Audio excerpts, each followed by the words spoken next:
And welcome in to the Week 12 countdown video, breaking down this Thanksgiving slate. You know, I hate on Thursday games, but I think this is the only Thursday of the year where I'm actually happy that we have Thursday games.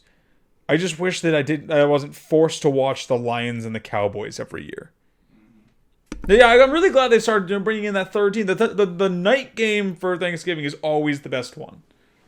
I mean, it's really good this year. Or it should be really good. Yeah. I mean, it would have been nice to watch Dallas if they were, beginning of the season Dallas. But, as it is right now, and some seasons past, I haven't been quite a fan. I'm just saying, Roger Goodell, I know you're out there watching this video thinking, damn, what would Ian do if he were in my shoes? You need to make the Thanksgiving games a meritocracy. Get rid of this nepotistic bullshit. The Lions and the Cowboys, especially the Lions, do not deserve this time slot. The Cowboys with the healthy Dak would deserve this time No, slot. the Cowboys rarely deserve this time slot. You should have given it to the Packers a long time ago. Yeah, I think the Cowboys have to lose it based on the fact that they've been forcing us to watch it for years. Cowboys are America's team. I would at least make the case, give us a Super Bowl rematch. Give us at least the champion in there, like that way you have some right to earn your way into a Thanksgiving game. Give some prestige to the games. Make it mean something to play on Thanksgiving. Yeah, I agree. I'm excited because three games of football while I'm sitting there eating my Thanksgiving food, but there are some stinkers on this slate. But on the plus side, I guess we get to watch who is going to be, potentially leading the NFC East. So it is a divisional deciding game potentially, All right, let's dive into the slate here. Enough giving away the secrets that we're going to be talking about right now. Actually, I'm sorry, before we dive in, we have two things we're going to touch on. One, our beer for today. Beer of the week.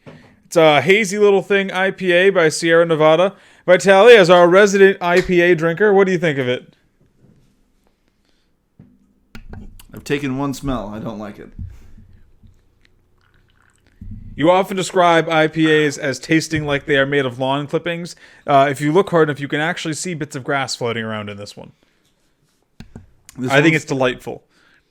This one has a little bit more of a sharpness to it that's not as lawn clipping-y. It's still got that bittery hoppiness that I'm not a fan of, but this one's less lawn, more like... This is like some wet, sour mulch. Well, there you have it, folks. Frankie, what do you think? Good beer, right? Yeah, this is probably my favorite Sierra beer. It's just I think it's closest to that New England style. I don't really like West Coast IPAs, so I don't like that overly piney stuff, but this drinks pretty well. Yeah, look, it's such a nice hazy color. Look at that. It's like drinking a glass of orange juice, but it tastes like beer. Yeah. And then as far as the news items for the day, it's a light news day. Only good news today. DeAndre Swift back at practice, and Chris Carson back at practice. So, knock on wood, they're both going to be here to play this week. I did just knock on a plastic table when I said knock on wood. I did not have any wood within reach. I was checking. All right, let's dive into this slate here. First game on the docket, 12:30 p.m. kickoff, right when most people are carving up their turkeys. 51-point over-under. Houston Texans, Detroit Lions. Lions are 3-point underdogs at home. Is that correct? Yes. Oof. At least it's a good team getting the Thanksgiving game. I hate this so much. Okay, fine. It's at least going to be a good matchup for fantasy purposes. It's going to be a bad game, but there is a lot of relevant fantasy decisions that have to be made in this one. Especially for a 51-point over-under. There's going to be some points thrown around. Obviously, you're starting Deshaun Watson. You're starting Fuller and Brandon Cooks. I'm more interested in the secondary options in this one.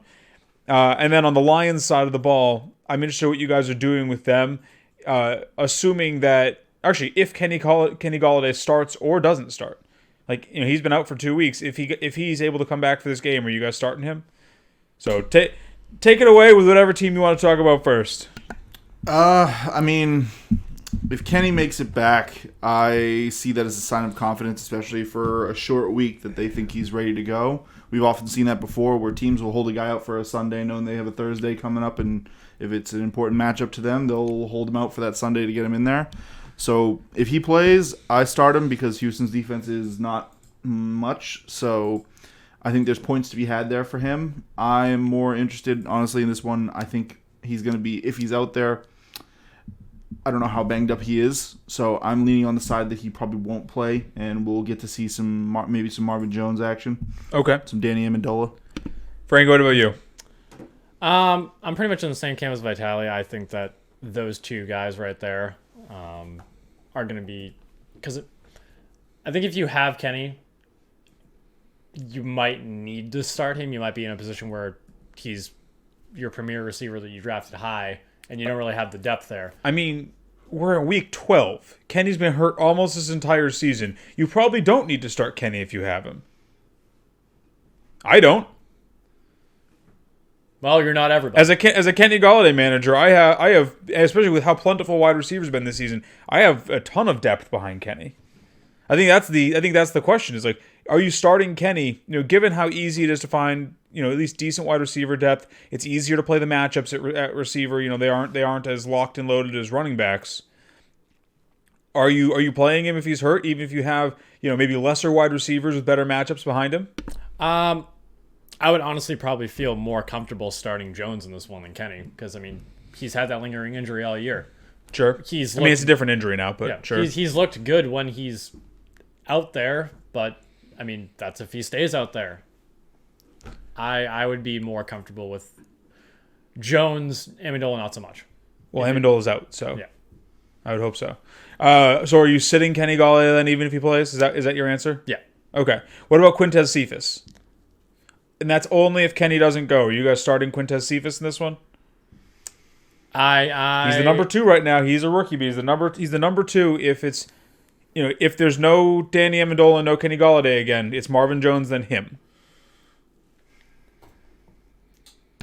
I'm off that just because I don't like his targets that we've been looking at recently. 2 targets. It seems like they're fine to just pass him on by. He has played some tough defenses. Do you factor that in at all? Minnesota wasn't tough, but Danny Amendola was there for Minnesota. And then Washington and Carolina are both pretty good against the wide receiver. Washington has been good this year. Carolina, I feel like, has been you can pound the rock against them, so you don't need to. Yeah. But with this one, like I said, he's a player that I need to see prove it before I'm willing to put him out there. Okay, fair enough. Let's say you're a little shallow at wide receiver. Are you starting him or Michael Pittman? A guy who doesn't have as good of a matchup this week, but he has done it 2 weeks in a row. Has a banged up Phillip Rivers throwing him the ball. I would feel more comfortable with Pittman. Yeah, I'll take track record. Actually, I guess the Titans are pretty soft against the wide receiver. Yeah, too, their secondary is not that great.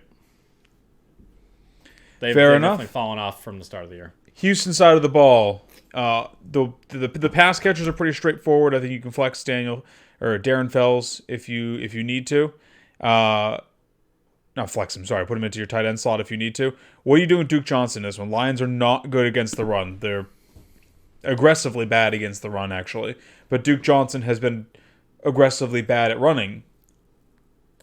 Yeah, that's a tough one for me. He had 10 rushes last week against the Pats, 15 yards, so that's not great at all.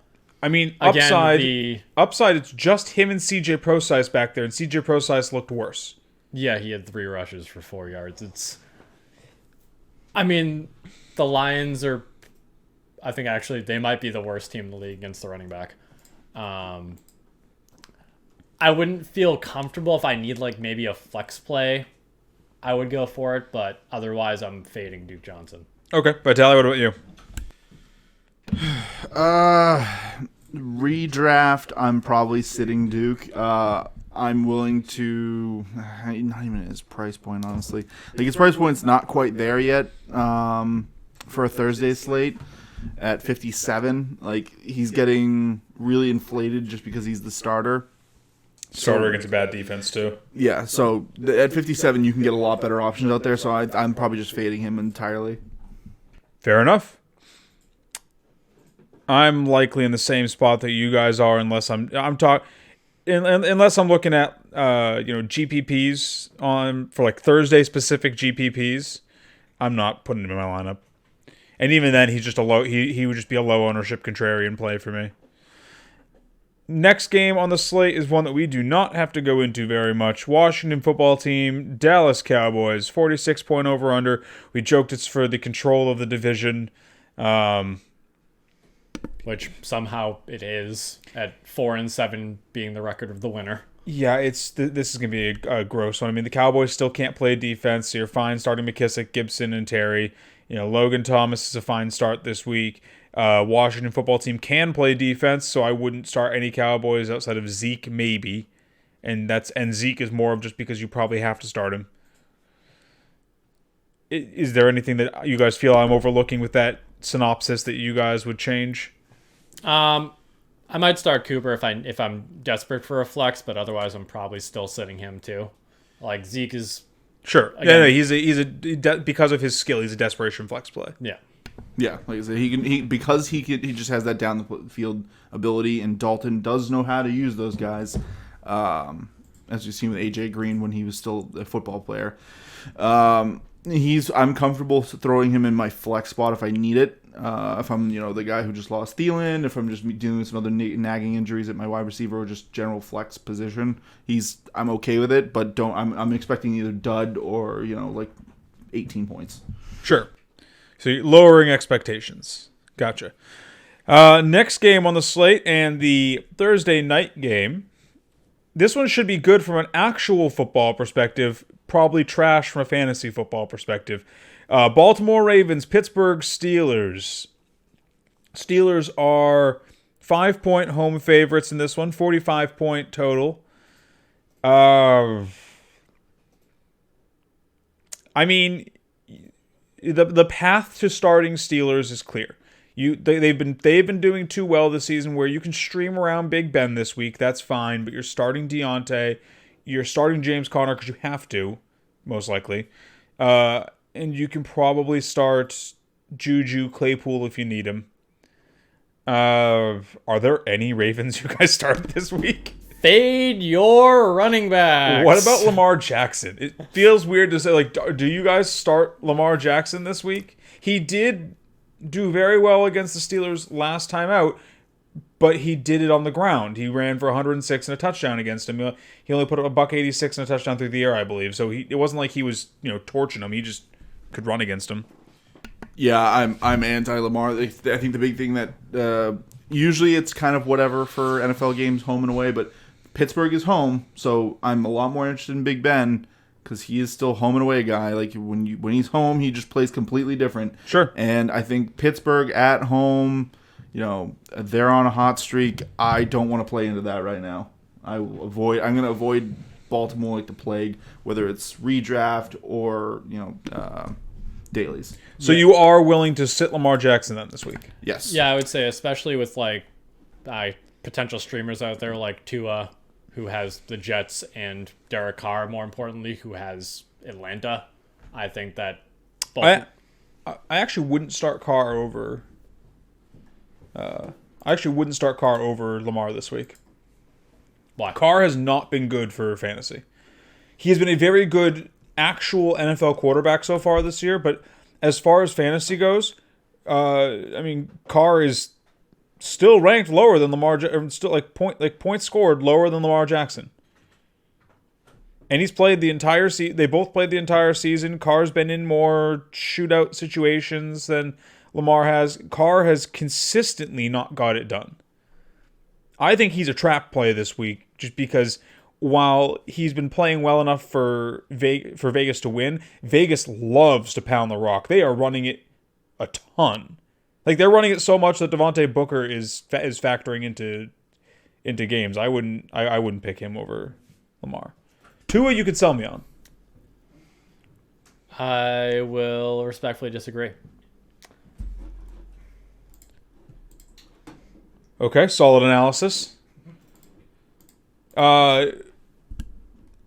Just going to dive into some streaming candidates here. I'm curious to see who you guys would stream over Lamar Jackson, assuming you have them. Let's say let's start with his quarterback across the aisle there. Are you starting Ben Roethlisberger over Lamar? Yep. Are you starting Jared Goff for San Francisco over Lamar? Probably not. After what I just saw last night. What, you mean a quarterback leading many scoring drives in the first half, and then the defense figuring it out in the second half? Yep. That one's probably close to my line, just because we've seen Goff do this before. He's been very just up and down this season. Sure. He'll come out, throw 300 and 2 touchdowns, and then the next week it's 102 picks. San Fran's at least a solid enough defense that I worry about it, and I'm worried that we might see them swap back to the Rams of the start of the season, where it's defense and running. I already know Frankie's answer to this one, Vitaly. Derek Carr. Yeah, I'd probably go with Carr over him. Just going into that matchup, I think that Atlanta's should be able to keep up with them. So forcing Carr to throw it, and he at least has been better these last few games. Okay. How about this? 2 more gross ones here. Carson Wentz or Lamar Jackson. Carson Wentz gets Seattle this week. Not a chance. He gets Seattle though. Yeah, that's a trap matchup, if anything. Carson Wentz has not looked good at all in any capacity. In fantasy or in the NFL this season. You say that, but only 3 matchups ago, he posted back-to-back almost 30-point games against Baltimore and the Giants. He clearly has the capacity to do it. He's shown that this year. It's just his floor is also 0. It's the issue of you try and look there and you try and find something, you try and find some pattern that you can predict the matchup, and you're like, oh, he played really well against the Giants, so I should play him against the Giants in week 10, and he gets 8 points. Oh, Dallas sucks against everyone, play him against Dallas, 12 points. Cleveland, that was the only one that was predictable. It was probably going to be a bad matchup, and it was a bad matchup. And he's got a salvageable day. So you're I don't know, can he play against, is he a salvageable quarterback? What is he? I want to say yes. But if I'm sitting there, my season's on the line, or I've got some serious money on the line, when it comes to nut cutting time, if Carson Wentz is my quarterback, I think I'm losing. And then Kirk Cousins or Lamar Jackson. Kirk Cousins gets Carolina this week. Should be a good matchup, but the Vikings have this player, I don't know if you guys have heard of him, named Dalvin Cook, who I would not be surprised if he runs for 700 touchdowns this week. Honestly, that probably wouldn't surprise me. But Cousins, for me, just doesn't throw the ball enough. That offense, it likes to lean on Dalvin a lot, so that's a no for me. Okay, so you go Lamar Jackson there? Yeah. Yeah, same. Okay, so the line for you guys is Carson Wentz then. Good to know. Wentz with a little bit of Goff in there. That's right there. I'm floating in that pool. Let's jump over to the Sunday games here. Miami Dolphins, New York Jets, 44.5 point total. The Jets are 7-point underdogs in this one, which seems generous. This one is another one where I don't really think there's a lot to break down here, kind of like the Cowboys game. The Dolphins' defense, has looked too good to trust any Jets in this one. I don't think there's anyone you can roll out on the Jets team. Dolphins side of the ball, you can stream Tua, you can play Devontae. Gesicki's probably a fine tight end play this week, but you're not really digging for gold in this one. It's a low total to bad to mediocre teams. Not really a lot of fantasy relevance in this one. Yeah, Gesicki at 4,300 especially is appealing to me, because I think that especially he's just looked better lately. Sure. I mean, he had that hot start to the season, and there was kind of that lull, but now he's kind of coming back into that form. He's kind of gelling with Tua a little bit more. So I'm fine playing him either in redraft or dailies. Let's just jump to this next one here. This next one's a much more fun one. 55.5 point total. The Raiders are visiting the Falcons. Falcons are 3-point dogs. This one could be weird because on one hand, the Raiders, unless you're the Broncos, the Raiders are not a good defense. But the Falcons sounds like are expected to be without Julio this week. We know what happens to that Falcons offense without Julio. But it's the Raiders. So like what are you guys doing here with this one? If you tell me right now that Julio's out, I'm going to play based on what I know, and I'm going to fade the Falcons. I don't think you can really sit Calvin Ridley just because of his explosiveness. You definitely can't sit Ridley. You cannot sit Ridley. And you're probably still playing Hurst because tight end sucks. Fair. I am probably just leaning Raiders on this one just because, worst case scenario, like if the Falcons suck, they should be able to score against them because they'll keep getting the ball back. Josh Jacobs should be great. If the Falcons have Julio and their offense or their offense can run without him, then great, you get a shootout and it's good either way. So I'm interested in Raiders in this game. Falcons, I feel like they should be good, but I'm leery. Yeah, I mean, Todd Gurley's looked bad lately. Yeah. I mean, he looked bad all season, but he was getting touched. Like, for fantasy purposes, he looked fine in the beginning of the year. He was still getting touchdowns. He has not been getting it done these last couple weeks. Yeah, the one thing I will say, if Julio does not play, I would not start Matt Ryan here. Just because, again, we know how that offense looks.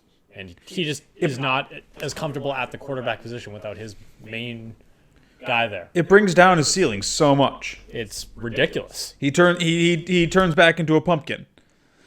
Yeah, I'm probably in the same boat, honestly. Like, I could still be tempted into using some of the secondary guys if Julio isn't there, like a Russell Gage. Specifically in why am I blanking out? Thank you, in dailies. I was looking directly at DraftKings, and my brain was just like, the thing. Yeah, he's only 4,800 too, which is not bad for. I mean, especially if Julio's out, he's probably going to get some pretty nice volume. He has that potential going against that Raiders secondary for sure. So, like, you could tempt me into using him as a cheap wide receiver play, but outside of Ridley and Hurst. And I'm looking to find someone to play over Hurst, I think. Outside of Ridley and Hurst, I'm fading this team if Julio's not there. If Julio goes, because we've seen him do this season already, do you start Julio this week? We've seen him, get cleared, game time decision, go out there, and he's off the field again in 2 quarters. Do you trust him in that bulky hamstring? I mean, you mentioned it with Golladay. You were a little wrong there, just because Galladay's had 2 completely separate injuries. But like Julio is the like prototypical nagging injury this season. He's had this hamstring since week 1, basically. Like, are you guys trusting Julio if he plays with his hamstring, or is he riding the pine for you? I think for me, just because he just has such that big play potential that me as a guy who likes to shoot for the ceiling when they're making these kind of gut judgment calls, I'm rolling him out there just because he's such that big play guy, and he's obviously that high volume target where he's going to get a lot of chances against this Raiders secondary to get those big plays. So, Vital, let me just counterpoint Frank real fast, and we'll jump to you. So you're not worried at all because the hamstring does limit your explosiveness. It makes it's harder to run with a hurt hamstring. You're slower. You can't make the cuts you can always make. I'm not saying it's likely going to limit him back there. You're not worried at all about him either just not physically being able to make those same plays he always could, or him just coming out of the game before he can make any of those. Well, to say I'm not worried at all would be lying, but I'm confident rolling him out there. Okay, so you feel that the risk is worth the reward with him? Yeah. Okay, Vitaly, what about you? So, for me, this is kind of goes back to Cooper, where I think he's in a similar situation where I'm rolling out there for the ceiling, like Frankie said, but I'm also rolling him out there knowing I could get a goose. So he's kind of it's hard to say Julio's like a flex option or wide receiver 3, but if I'm deep at wide receiver and I can start over him, I probably would this week. But if I need him and I need a win, I'll roll him out there just because he could just come down with one or a couple balls. Like, things could just roll his way because Calvin Ridley could just start drawing the primary coverage and he could get open on a play. So, like I said, I'm really limiting his ceiling. I don't think it's anywhere close to Julio Jones level. He's basically just Amari Cooper in a Falcons jersey. Okay, fair enough. Raiders side of the ball, you're starting Waller, you're starting Jacobs. Frankie's streaming Derek Carr. I don't think he's a particularly great streaming option this week, but I'm fine, testing the waters for DK with him. Outside of them, I'm looking at Nelson Aguilar in this one.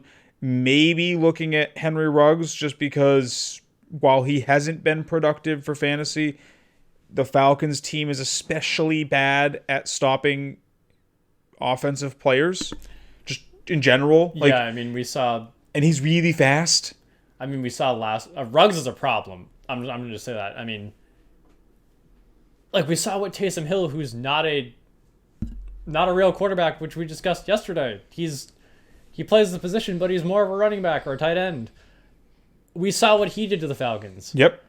And this Raiders team has looked objectively good all year. Their offense has. Yeah. Their defense has been playing like trash. There's no one that I'm not really, I guess, I'm not saying start all your Raiders. I'm saying if I have to start a Raider because I'm in a position like that, there's no one I'm really weary on because this Atlanta defense lets up so many yards to the pass, lets up the most yards per play to wide receivers. It might lead the league in touchdowns too, actually, now that I'm thinking about it.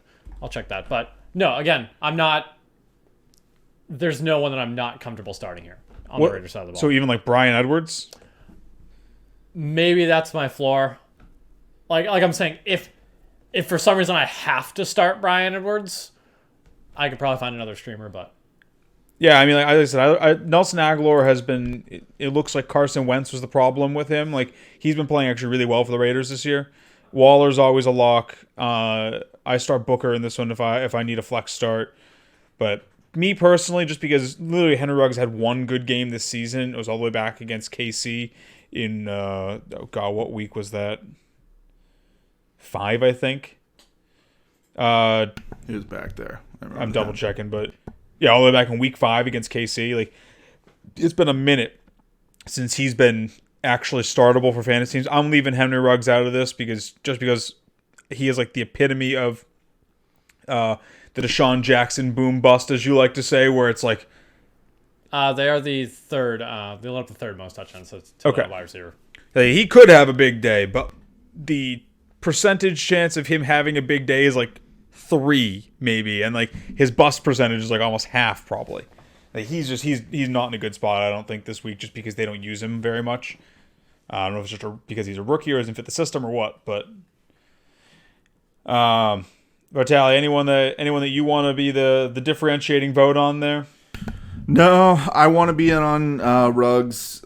I think he's got a great skill set, and I think he's somebody that should be able to develop next year, but I think it's just rookie. He had the injury, trying to get the time in. It just takes time, and not every rookie pops. Not every rookie is Jefferson or Higgins. Yeah, Higgins and Jefferson. I couldn't think of Higgins, but not everyone is that. They're doing special things. So I feel that's when I was coming to the season is why I was so anti. People were trumping up the rookies so much. I'm their hit percentage is so low. So if I'm gonna fade one, I'm gonna at this point, Higgins and Justin Jefferson have just proved themselves. Well, and think about it, the rookies that hit too were not the ones that were being drafted. Most people weren't drafting Justin Jefferson, and Higgins wasn't on anyone's draft board. So, yeah, like I said, it is so rare for rookies to hit. I don't want to try and gamble on one who's only hit once this season. So yeah. I'll probably just let him go off on somebody else's team or bench or my bench, whatever. I'll go with waiver wire. Yeah, anywhere that isn't my starting line. Man, the Raiders got to be kicking themselves for not taking Justin Jefferson over him. Next game on the slate here, Arizona Cardinals, New England Patriots. Once again, not a lot of analysis here. The Patriots just don't really have a lot of usable fantasy options. I think if you need a desperation play, you can start Cam Newton because the Cardinals aren't a amazing defense. But outside of that, I'm basically just rolling Damian Harris out there and Jacoby Myers if I have to. Yeah, I'm pretty much in that same boat. I haven't liked the Pats in fantasy. Yeah. this year or honestly in past years, but that's a whole nother story. But I just think this year they've looked like they're a struggling team. They're getting used to a new quarterback. Sure. I'm fading all Pats here. Yeah, I'm honestly surprised that this is about to hit like a 50-point total. Like the over-under. Close spread, too. Yeah, close spread, and it's at 49.5. Like, they are giving no respect to the Cardinals. Or they're just, maybe they think they saw something in Cam last game where there's, root to him getting back to what he was to the beginning of the season, at least. I mean, you can score against this Cardinals defense, so maybe they just think that it's an easy path for Cam to run it down the field. I am surprised that with this being a close spread and a 50-point game, there's not a lot of people I really want on the Patriots side of the ball. Excuse me. Like I said, I think that's why Cam to me is a desperation quarterback play, but otherwise I don't really use him because I think the total's a lie in this one. Chargers, Bills, next game on the slate. Bills are 5.5-point favorites. 53.5-point over-under, which is higher than I thought. I'm kind of rethinking my stance that you want to stream the Chargers defense against this Bills team. I mean, I guess actually let's start there because we did recommend the Chargers defense as a streaming defense this week based on the fact that, Josh Allen is no stranger to turnovers. Do you still roll this charge, knowing that the total is over 50? Do you still roll this defense out there, just counting on Allen throwing up a duck or two that gets, potential return for a touchdown? Are you still chasing that ceiling with the Chargers defense, knowing that the floor could be low? I think this game's gonna hit the under. I don't think it's gonna be that high. Maybe it is, but I think that Chargers defense looks good enough where maybe not necessarily a turnover, but they're pretty good at getting to the quarterback, so they may be able to force fumbles. I mean, that Bills offensive line hasn't looked as good as the Bucks this year, but they're kind of just average. The Chargers, again, have Bosa and other people on the other side of the ball. I think that it's going to be more the sacks and potential pressure and fumbles that are going to cause. So, but are you still willing to target this defense as a streaming defense? Is what I was asking. 100%. Okay. Yeah. I think this total is getting a little inflated just due to Herbert and how he's been playing, and then on top of that, we know Josh Allen has big play potential, and I think they're just worried about that. What if he comes back to early season form here? Yep. I'm fine with it because I usually, when I'm targeting a defense, the first thing I look at is turnover and sack potential. Because in some formats, yes, the points can be crippling, and I think the Bills will score here. But I think your day could be salvaged by what Frankie was saying, getting to the quarterback, a duck getting thrown up to Diggs that is underthrown or something like that. Sure. A sack fumble, stuff like that. I think there's paths to good points for this defense, especially in a week where there's not a lot of great options. Okay. Let's flip to the offense here. Who are you it's because we obviously like a lot of options in this matchup. Who are you not willing to start in this one? Is it still Kalen Ballage season? Assuming that Eckler doesn't play this week, obviously. If Eckler plays this week, then Kalen Ballage season lasted 2 weeks. It's like a New England summer. I'm pretty much comfortable starting most people in this one. Okay, so who are you willing to not start? Ballage is not one of those people. I just don't like where the Chargers' backfield is right now. Like, watching the game, it's like, especially if Eckler's back, it's not even a question, but like, he's going to get all the volume there. Yep. Since Ballage has been in the backfield, just so you know, it's been in full point scoring formats, 16.4, 15.2, 14.1 for Ballage. So he's been getting it done for fantasy managers, at least, in terms of Kalen Ballage. His yardage total has been coming down, 4.6, 3.8, 2.8. So it seems like he is turning back into a pumpkin, but... Yeah, I think that, as far as receivers go, there's, both sides of the ball, I'm pretty much comfortable starting everybody. The Chargers secondary doesn't look great. The Bills have been able to be thrown on all year, so I'm comfortable in that regard. Sure. Personally, for me, I'll still flex Ballage just because he's getting the work, so he might be able to turn a lot around. of receiving work too, like 9 targets last week. Yeah, like I said, I like to target the work, and a favorable-ish matchup, especially when there's a total there. Like, I might not agree with the total, but Vegas, they pay a lot of money to these people to set this line. Yes. Vegas does not like to lose money. They do not. So a line like this, with Balaj getting a lot of work, there's room for a touchdown or so to help buoy his value. So in the flex spot, I'm comfortable with him. As far as the other side, I think I'm starting to lean towards Singletary a little bit. Like, he's just getting more work lately than Zach Moss. Like, Zach Moss's carries are tapering off, and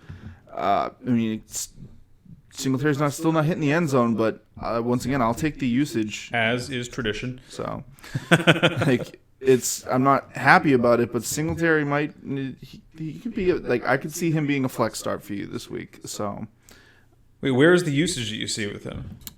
Week 9, he got 2 carries, and week 10, he got 4. What I'm looking at here. Oh, sorry. Never mind. I saw his yards. I thought he got 15 carries. No, he got 4. He got 4 carries for 15 yards, and the week before he got 2 carries for 1 yard, and he didn't play in week 11. Yeah, I was just looking at I looked at Moss's carries. I'm like, oh, they're kind of trailing down, so that must mean that Singletary's trailing up. And I looked at it as quickly, and it said 15. I was like, that makes sense. Given that, I'm probably just off both of those running backs. Like, if they're not, this team used to have the identity of, defense, pound the rock. Now it's defense, air it out. Like, sure, I'll fade those running backs. Like, so you don't think that they could have been using the week 11 bye to try and figure out the running attack at all? I mean, a lot of teams seem to have been doing that, where they come out with a renewed focus in the running game after the bye. I think it's still going to be, if you're picking a running back here, I think it's touchdown upside Zach Moss. Fair enough. Yeah, like I said, if I had to pick one, I'll take the touchdown upside. I don't like that his carries have been coming down. Hopefully, maybe that bye week lands in his favor. But for this one, it just feels like Buffalo is very comfortable using their two-headed monster. Like, sure. So I'm out on most of them, except for Zach. Giants, Bengals, 42.5 point total. Bengals are 5.5 point home favorites because their star rookie quarterback Joe Burrow is done for his life. Hopefully not, actually, but it feels that way right now. This should be, because you can throw on the Bengals. This should be a matchup where I'm like, maybe there's some value to be found in the Giants, but the Giants are a wasteland. Like, what do you... So, I guess, because the Bengals side of the ball is more clear to me, at least, I'm still trusting Tyler Boyd and T. Higgins in this one. I think they're good enough receivers that they're still going to be able to get it done. Their ceilings, as I said, with the Burrow injury on yesterday's episode, come down a bit. So I'm not expecting as much out of them, but I still expect them to be very usable fantasy assets. But Finley's not Burrow. That is apparent. What else are you guys doing with this team? Are we trusting Gio this week? I mean, it's Gio season for the foreseeable future, but Gio hasn't been good.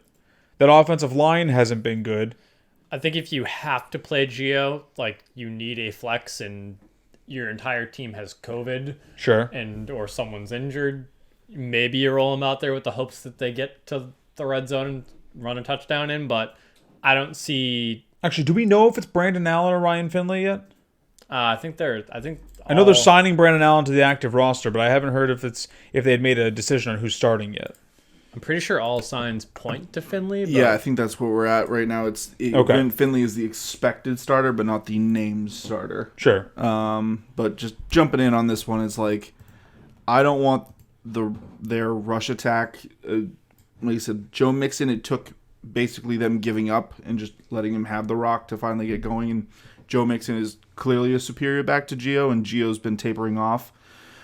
Wide receivers, I mean, AJ Green's dead to you, right? Yes, he's 100% dead to me. I'm rolling Higgins out. I'm rolling Boyd out there, and just crossing my fingers that they're okay. That they're okay enough to continue getting you enough points. Like, I am reducing their ceilings, but I'm hoping, at least with Boyd's case, maybe he keeps getting targets and keeps that slot style value for you, and maybe Higgins keeps his down the field, big play potential. Giants side of the ball, for me, it's just Evan Ingram and Sterling Shepard. I'm not really looking at anyone past them. Yeah, those are the two obviously the focal points of that offense. It's the Bengals. It's the Bengals, but the Giants also suck. Like I'm not streaming Daniel. Maybe in DFS I run a Giants stack just because the Bengals are a bad defense. But like redraft, I'm not touching any Giants that I don't have to. Oh no, yeah. Like I don't even want to start Evan Ingram and Sterling Shepard in redraft unless I'm like in a position where I don't have another choice. Yeah, Ingram's probably the only one I have any form of confidence in. Like Sterling looked good coming back, but his last 2 games, he's been getting the targets, he's been getting the receptions, but the yards just aren't there. Sure. So, like, I've been seeing people trying to sneak in there and say, like, oh, guys to pick up, like, try and go get, Slayton. It's like, I still have Slayton. I don't really care about having Slayton. This is another one. Like, this is a team-wide one. Until the Giants show that they can do something with the ball offensively, I am just out unless your name is Evan Ingram. Browns Jaguars 49-point total. Browns are going on the road for this one, and they are 6.5-point favorites. So basically 9.5-point favorites because the Jaguars get 3 points for being at home. 49-point total is a pretty juicy total, almost 50. I'm going to touch on this later with one of my money picks. I love the Browns in this one, and I am scared for the Jaguars in this one. Yeah, I'm going to start my studs here and not start pretty much any Jaguars for the most part. I mean, if you're splitting that 25 down or that 50 down the middle, that's 25 to the Browns right there. Then you give them, 9.5. All of a sudden, they're Vegas expecting almost all the points in this one to go the Browns' way. Yeah, that's pretty much how I'm seeing it too. Obviously, I'm not comfortable starting most Jags wide receivers. Jaguars. And by that, I mean any of them for them. I'm not comfortable starting any of them. So the Browns have been let's be honest. The Jags are running out Jake Luton, but he's no Carson Wentz. He should be able to move the ball forward. To be fair. What? Minshew was practicing in a limited fashion last week. He is still labeled with the Q tag. He could play. I may change my stance then, but as long as Lutton's the quarterback, it's James Robinson, and that's pretty much it. I start Chark in this one if I need him. Yeah, I think if you need Chark, he's out there because Luton, while he sucks, will throw the ball at least to his top receiver, which is somehow more than some other quarterbacks out there. It's like, if you don't know what you're doing, just throw it to the guy who's the best on the field and hope he comes down with it. Like Matt Stafford made a career out of that. The Megatron effect, yeah. I was going to say, Matt Stafford made a career out of this. That's how he's still in the NFL. I was watching Megatron highlights last night. He's so good. Was so good. But yeah, I mean, Chark's it for me. He's not an exciting play, but the Browns defense is bad enough. I think you can roll him out there. Cleveland's receivers, it's just Landry, right? I mean, the Jags are really bad against the pass, but the Browns aren't going to pass in this one. It's going to be the Nick Chubb and Kareem Hunt show. It's going to be a lot of running the football. Yeah, I am not interested in their passing attack unless its name is Kareem Hunt. Especially after how bad they were last week. Not being able to get it done against the Eagles, who are just handing them the ball back. I'll just stick with the 2 guys I know and I can trust and move on. Titans Colts 51-point total. Colts are 3.5-point favorites in this one, so should be a pretty tight game. Colts have had a real good defense this season, but their offense has looked a little sus. Titans have had a real good offense, and their defense has looked a little sus. How do you guys score this one here? I mean, are we just starting all relevant players in this one and moving on? Yeah, that's pretty much where I'm at. Like I said earlier, I like Pittman. If you need a guy, he's been showing that consistency lately, and that Hilton's been getting it done a little bit. Yeah, that Tennessee secondary is very susceptible to pass plays. Obviously, you're not going to sit Derrick Henry. That's just a given. Yeah. Even in Derrick Henry and AJ Brown go. Even against the best defense in the NFL, as far as I've seen, I don't know what the stats show, but they've looked really good. They made the Packers last week look normal. Yeah. Yeah, for me, this one, honestly, I'm treating this like a better version of when the Titans played Chicago. It's another good defense, bad offense playing the Titans. And last time it was 24-17. I mean, Henry wasn't great. So I'm looking at this one I'm kind of bringing all the Titans' ceilings down. Sure. I'm not comfortable. I'm probably not comfortable starting the Colts, but you can talk me into it. Just because there's not a lot of the great matchups out there that are streamable. Like, this is why I was kind of like, hopefully you grabbed the Browns last week and you can just play them again into this. Like, hopefully you don't have to face Steel, but that's another thing. This one, I think it's you start the obvious players and you just, hope for the best. Okay. Panthers Vikings are the last 1 o'clock game. 4.5 point total. 48.5 point. I was looking at the spread and the total at the same time. My brain just merged the numbers. 48.5 point total. Vikings are 4-point favorites in this one. I like this one a lot from a fantasy perspective. I mean, neither team can play defense, really. Both teams have entertaining offenses. I expect Teddy Bridgewater to be back for this matchup, so we have an actual quarterback throwing the football there. Dalvin Cook, as we alluded to earlier, is going to run for every single touchdown in the league. No one else gets any this week. 700 was your quote, but... Yes. Start everybody in this one. I don't see a reason not to. Well, not everybody. You're probably leaving Irv Smith Jr. on the bench. I mean, I was never starting Irv Smith Jr. We touched on this in the last one. What's the final prognosis? We still have no news on Thielen as of yet, but you got to call the ball now. Matchup starts tomorrow, and there's no Thielen. Are you guys rolling BC Johnson out there? I am not. I'm going to go with a no, just because I think this is going to be similar to one of Dalvin's big weeks where only one receiver is going to get it done, and I would rather just bank on it being Jefferson. Sure. I don't think we really have to touch the Panthers at all. They're pretty just start everyone this week. Vikings can't stop anyone. 43.5 point total next. New Orleans Saints, Denver Broncos. Gross times $1 billion for this one. Broncos are 5.5 point dogs. I feel like that's not enough. Taysom Hill is still at quarterback. That's probably why they're only 5.5 point dogs. I honestly think the Broncos could win this one if Sean Payton decides to dig his heels in and start his tight end at quarterback again. I honestly don't think so, because I think if they are unless it's like if they start losing, Jameis goes in. Yeah, that's kind of what I think is. If they're losing at half, I think you see the Jameis come out at the half. If they're gonna lose, it's because they lose at the end of the game because Taysom fumbles it or something like that. Sure.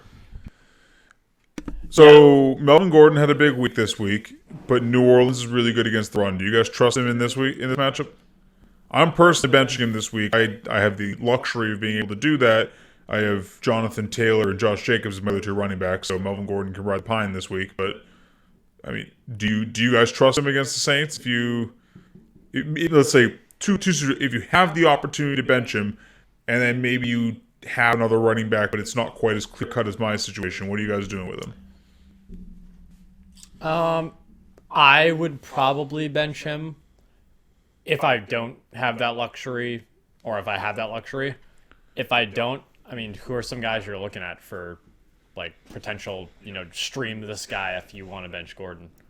Kalen Ballage, assuming that Eckler doesn't play, he's definitely in the conversation. Yeah, I would say that if I have the opportunity to play Campbell, I would be in that same kind of realm of thought. You could sell me on Gio over Gordon,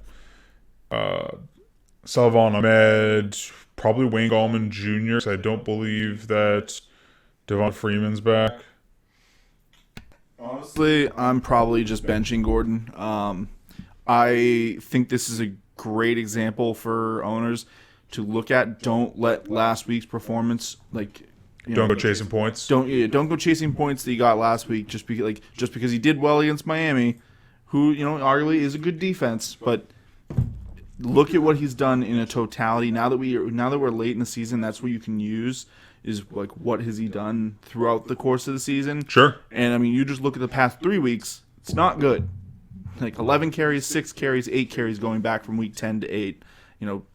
Is on the ground is at least serviceable, 4.2, then 3, then 3.3. Mm-hmm. So he's at least getting to okay numbers, but I think you're going to see another Atlanta or Chargers stat line where he barely gets to 10 carries. Maybe he gets you 40 on the ground, and you hope for a couple of receptions. Yeah. I think that's the biggest thing is I hate seeing that his reception totals are coming down. It's just Locke looks lost back there. He's never finding the right target. He's not choosing good spots to the ball. He's not going through his progressions. He's going down. He's dragging the offense with him. So unfortunately, I kind of agree. I think the only person I really start on the Broncos side of the ball on this one is Noah Fant, and that's because, going back to what we've been saying on a couple of guys already today, tight end sucks. If you gotta roll the dice on someone, you can roll the dice on someone like Fant, who is very athletic and is still getting targets, crappy targets, but targets. I'm sitting the rest of my Broncos in this one, and then Saints. I'm not making any exciting plays here. The Broncos are still a good defense, and Taysom Hill is, I truly believe, a bad football player. Or is a bad football player for quarterback. I was gonna say I think he's a good football player. I think he's a bad quarterback. He's a bad football player for the position he's at right now, which is tight end. He's playing the Wildcat. 49ers Rams 45-point total. Rams are 7-point favorites. There's a smother the 49ers in this one. It's gonna be gross. It's gonna be gross. NFL team versus the practice squad. Yeah, I'm not getting cute here. I'm pretty much starting all my guys. I think the Rams defense a great start this week. Yeah, starting all the obvious ones, not getting fancy with it. Which Rams running back are you going with? Gotta pick one. Which one are you doing?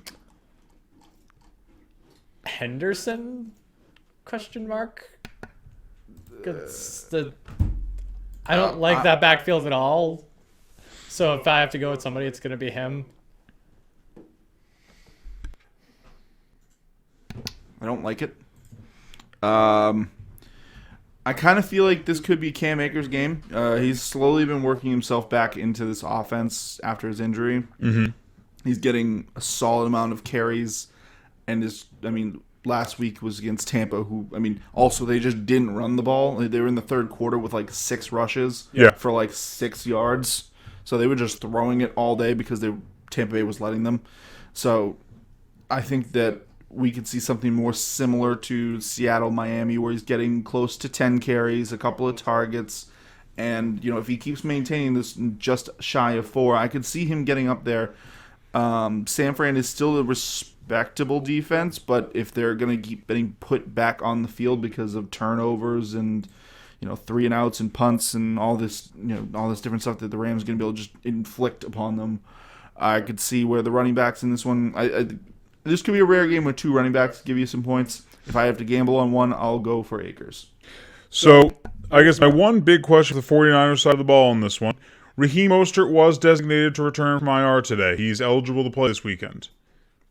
No word on whether he is going to or not yet. If he plays, what are you doing? The Rams are a bottom third defense against the run before you just jump in and say no, Frankie. Nope. The Rams are a bottom third defense against the run, and every time that Raheem Mostert's in, he's got the lion's share of the work. 15 carries, 8 carries, 11 carries, 17 carries, and the only reason he only got 8 carries against the Jets is because he got hurt. He is one I am leery about starting him only because he's not yet started reporting to practice. He's only just been designated to return. I need him coming back and showing some practices that I feel like he's ready to go. So that's why we are filming this on Tuesday this week. So we don't have the luxury of waiting for the practice reports. If he comes back and is able to go this week, and it likely means he practiced in some capacity this week, are you starting Raheem Mostert if he is active for this weekend's game? I'll throw him in my flex. Okay. Yeah.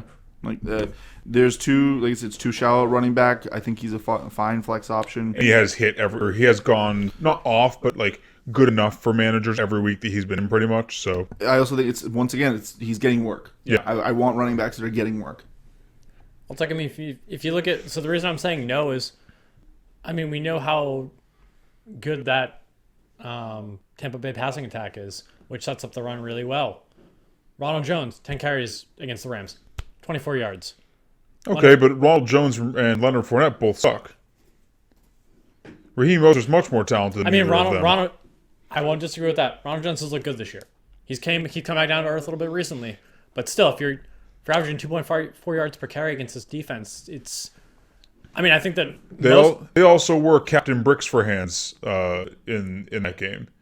Leonard Fournette and Ronald Jones couldn't do anything.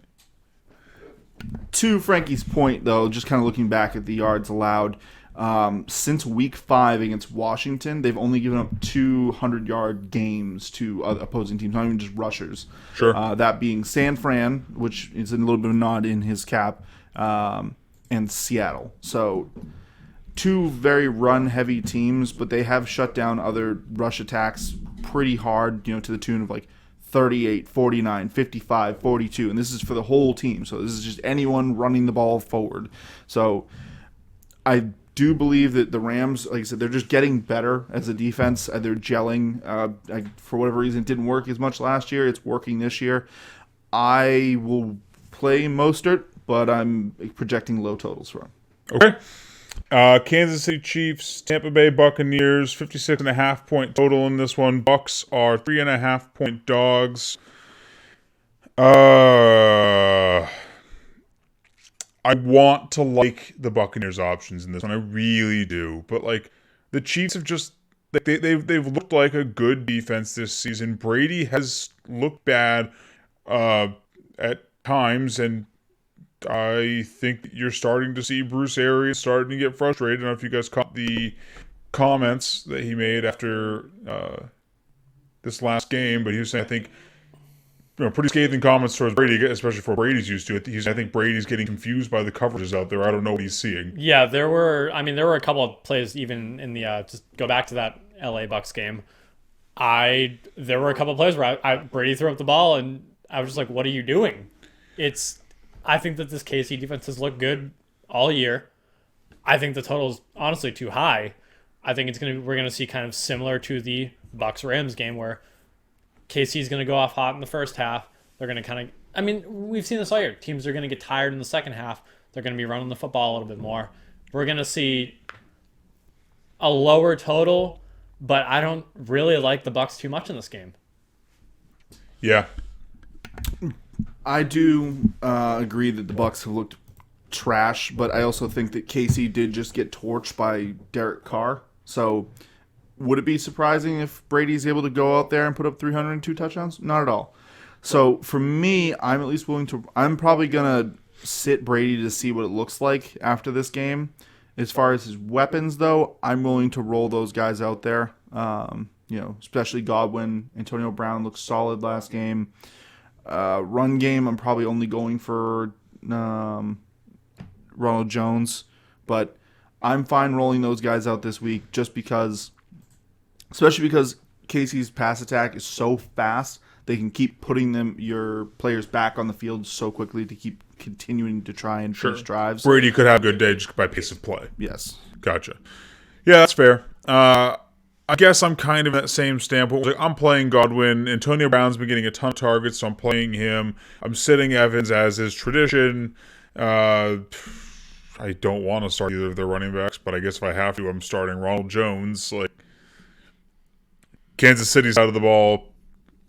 It's Kelsey. It's Kelsey, Hill, Mahomes, and CH. Yeah, you start your KC offense. Yes. Yes, you are likely not disappointed if you are getting to roll them in on a week in, week out basis. Chicago Bears, Green Bay Packers. This one is a Northern United States special here. Lots of cheese and bad accents in this one. I think that Aaron Rodgers is going to be very upset about that last game. So I see this being kind of how that Packers-Bucks game went, where it's going to be a lot of Packers touchdowns and not a lot of Bears touchdowns. Yes, especially given that I believe Nick Foles and Mitch Trubisky are both hurt right now. Last I checked, I believe that Foles is on track to be able to play. Same with Trubisky, but I don't like them when they're healthy. So if they're both banged up, I like them even less. I want literally no part of this Bears offense. Yeah, this Packers defense has looked great recently. I mean, the Colts were able to put up 31, but the Bears are obviously a lesser offense than the Colts, and the fact that we don't know who's playing quarterback. Been chuckling about Vitale. Just the typical Matt Nagy fashion. He said on Monday, it's too soon to announce whether either of his quarterbacks are able to play. So, he's making sure he's keeping his robe up, and he's got, something up his sleeve. He's like, whoa, what could it be? Could it be a quarterback? Maybe I'll go get a kicker and put him in quarterback.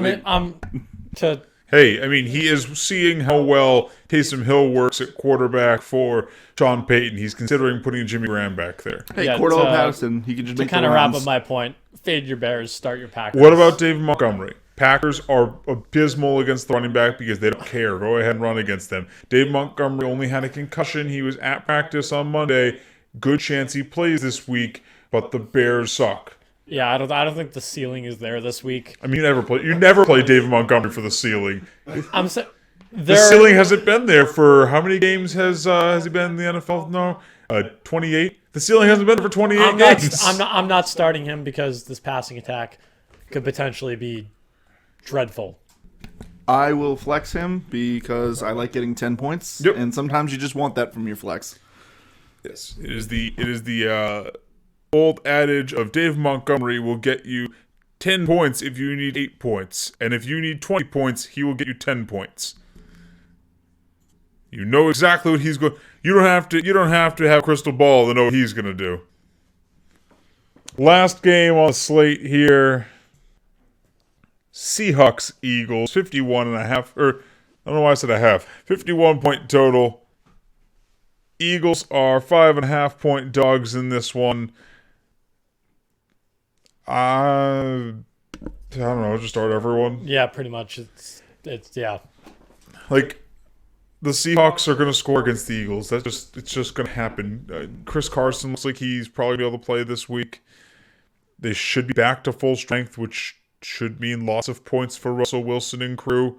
If you ask me which one of the Seahawks wide receivers is going to have a good day, I say yes. Eagles side of the ball, I know you guys are down on him. I think you can stream Carson Wentz in this one just because the Eagles, while not a good team, do get the Seahawks, and the Seahawks have been a recipe for fantasy points literally every week this season. I mean, Jared Goff didn't score against them 2 weeks ago, but that was just because they were running the touchdowns in because they didn't need to throw them in. Like, Jared Goff still threw for over 300 against them. I think you're going to see the same here. You can convince me to start him. That's where he's in that murky pool of solid matchup. You're just not watching the game. You're closing your eyes when the Eagles are on the field. I'm putting him in there and then just closing the door, throwing my phone away, and just pretending that I didn't actually. I'm like, no, I've got somebody else I like way better. It's totally Patrick Mahomes in my lineup. You're taking some sleeping pills on Monday night and going to bed at 8 o'clock? Yeah, I'm doing every form of, jinx or anything I can do to get the luck on my side if I'm starting Carson Wentz, but I at least do like the options here. Like, I think Miles Sanders should be a good option here. I just think points are going to be scored because both of these defenses suck. Okay. What of the Eagles' weapons are you rolling out there? This is one where we have to dissect a little bit. If there are points that are going to be scored, who are the points going to? For me, Miles Sanders and Dallas Goedert are locks. Yeah, that's. What do we do with their wide receivers? I don't like that Fulham has now posted 2 games where he's gotten solid targeting, but only 2 catches. And it's against the Giants in Cleveland, so it's not like they're vaunted pass defenses. I just don't want it. Is option no? Can I just say no? Sure.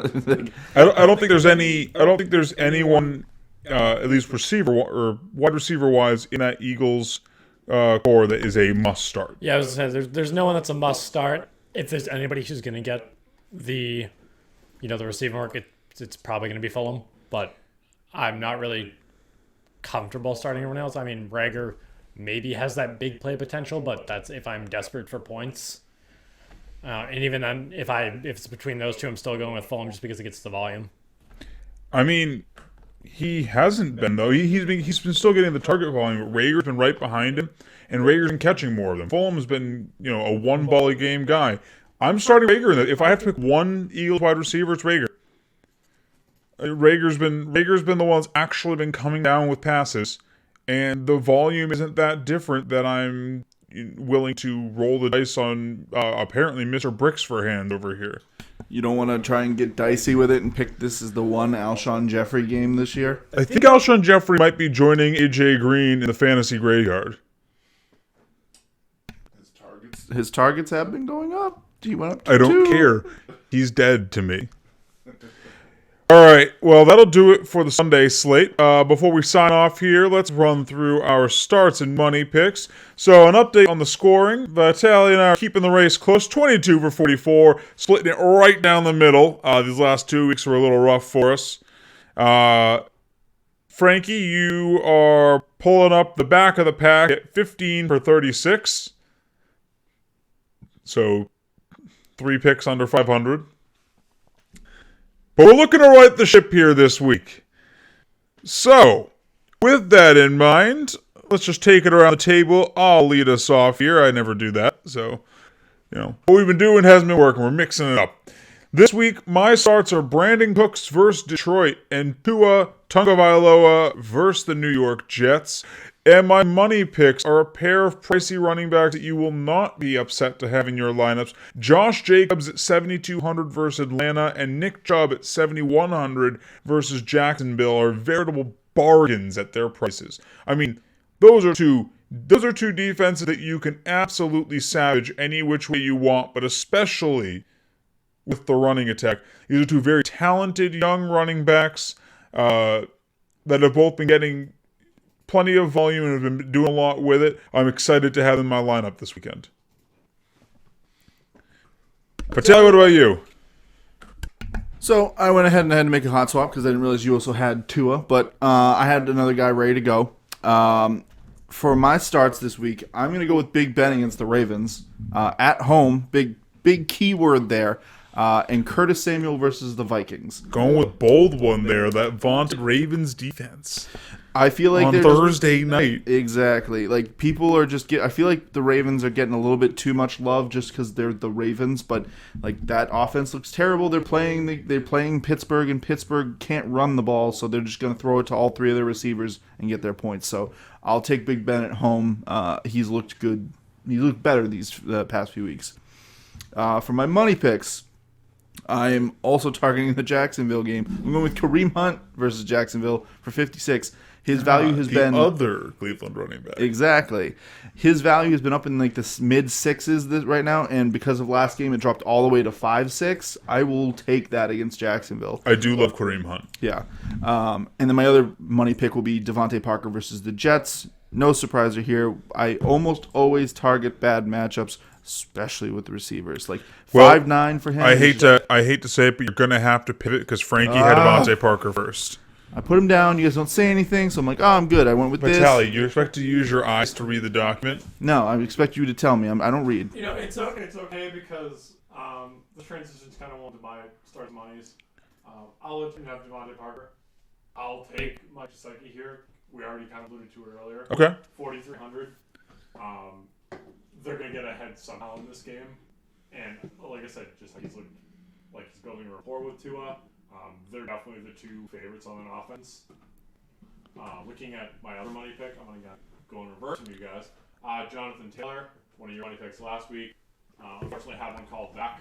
I could use one of my starts of the week last week, but that was how far I wasn't quite comfortable though expecting to get 3 times his 3 times his score. But we talked about earlier how this Tennessee defense has kind of struggled moving into the year. Taylor got 22 carries last week too. That was a statement that Frank Reich was coming around. That's why I'm putting him as a money pick this week, 5,900. I'm comfortable with that. I think this game is going to be an unexpected shootout. I think it's going to go in Indy's favor, unfortunately, because I do like the Titans team. But going to my starts again, not going to go into too much detail because we kind of went into it earlier. Derek Carr, I like him as a streamer this week. That Atlanta defense, 3rd most touchdowns per Titans, most points per play. Evan Ingram, the only piece you want in that Cincinnati offense. And Ingram, I like, yeah. I think he's going to be on the field a lot. Sure. Cincinnati also is very bad. I believe they're the second worst defense in the league against the tight end. So, And you do mean that the only piece you want in the Giants offense, not Cincinnati. Yes, I was saying that. Just to make sure people aren't looking for Cincinnati. Like, where's this Evan Ingram kid? Cincinnati probably wishes they had Evan Ingram at tight end. Should go get Tyler Eifert back. All right, well, that'll do it for us here for this special Thanksgiving countdown show. We will not be doing any other episodes this week due to the holiday. So we wish you all a very Merry Thanksgiving, a COVID-free Thanksgiving, and the best of luck with your matchups this week. Also, don't start any players that Frankie just talked about if you want to succeed. Start all of them. Adios.